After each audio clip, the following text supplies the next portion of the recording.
Fear stops a man from being successful. That's why Magellan Fetalino is determined in pushing himself to his maximum potential. Good morning, Magellan. Good morning, Rebecca. What an interesting name. How you get that name? Well, it started when I was in college and my friends, because I speak Spanish, so my friends would tell me, "Oy, Magellan, wag ka, Spanyol ka ba, blah, blah, blah." Then my response would always be, Magellan is Portuguese. He's not even Spanish. And then for some reason it stopped, and it's quite close to my real name, which is Mario Jordan. So parang combined, Magellan, quite close. And then throughout my college years, up to my professional career, everybody just called me Magellan. Share with us your childhood. I come from a middle-class family. And growing up, you see all of these things around you now. Like, we have relatives who are rich, and I also have relatives who are on the opposite side, they're very poor.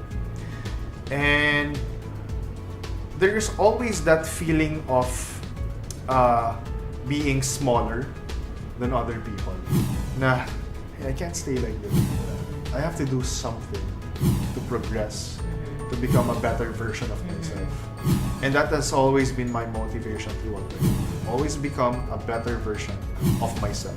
A better version of Magellan than before. Conquering that insecurity. Yes, that is the right term. And who helped you? I think in your journey in life, you cannot deal with problems alone. Yes. And I learned that the hard way. I tried to keep everything inside. Okay. To the point that you break down. You will break down if you do that.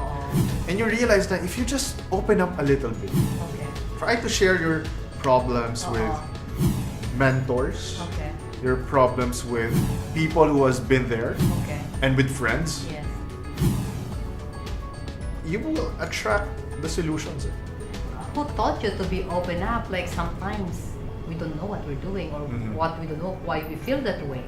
I think experience, as I mentioned, is your best teacher in life. I have a lot of failures, and I'm not ashamed of that. What really fueled me is to see disappointment in the eyes of my parents. That was a big fear. So and in fact, that's my biggest fear. I don't want them to look into my eyes and tell me I'm disappointed. Because I want them to be proud. I'm sure your parents, they are your driver. But there's something you mentioned about mentoring. What is the real mentoring to you? I used to be the communications officer of Senator Panfilo. That office taught me to be disciplined. Because coming out of school, you have this youthful energy na you just wanna, you feel wild. There's so much energy that you wanna release. Because that's how guys are. Exactly. But that office taught me to be disciplined. And I truly value that from Senator. I appreciate that. I consider him as one of the biggest people that impacted me. After working for the Senate, I worked for our family business. My mentor here is my aunt, who is Jenna. Jenna founded that company, and she taught me a lot of things about business and about dealing with failure. That's where I learned that failure isn't so bad after all. In fact, it teaches you everything. It makes you a better man, a better person. One of my investors, JJ Attention, he taught me to be strong and firm. That if you have a vision, you go for it. You don't fear. Because I think what stops a man from becoming successful is fear. And if you can just take out that fear away, you can do anything. So how you overcome all those fear or struggles? And I know you're familiar with this quote. Sabi doon, usually, people are just 3 steps away from succeeding. But it's in that moment that is very painful. It's very, very difficult. If you would only just take that 3 steps, konting ano na lang, you will see tayo. Unfortunate people stop when they're 3 steps away. So all you have to do is to have a strong will. When you get to that point, just push a little harder. Keep going. Keep going, then you will see the end of the tunnel. You see kids right now totally different. They're so advanced, no patience. Like go, go, go, go, as Exactly. you mentioned, right? So, what's your best advice to them? You can go fast, but make sure you calculate. I think one good advice is, if you're really aggressive, make sure you're 8 steps ahead of everybody else. Because if you cannot foresee where you're going, and you just keep taking these steps fast, you will lose your direction.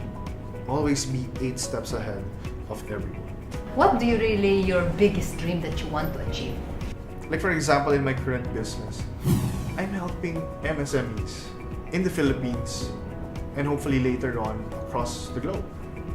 And it may not be simple, but I just want to have a mark in this world before my life ends. A big mark. I want to be in the lines of Nelson Mandela, Mahatma Gandhi in my own way. Why you wanted to create that mark? It's my source of fulfillment. When I know, even if I'm gone, people will remember me for doing a great positive impact for the world. What do you think us Filipinos should do to create an impactful meaning or making our country first world?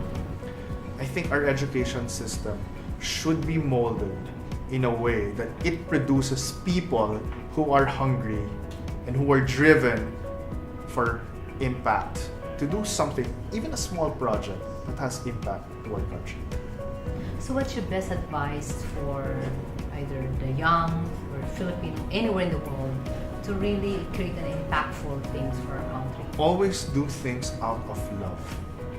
And if they feel how genuine you are, how passionate you are, that you are going for something out of love, they will support you. And that's where you get a reputable name for yourself. Stay genuine. Stay true to what you do. That's a very nice message. Thank you very much, Magellan. That's a very nice message. Thanks, Rebecca.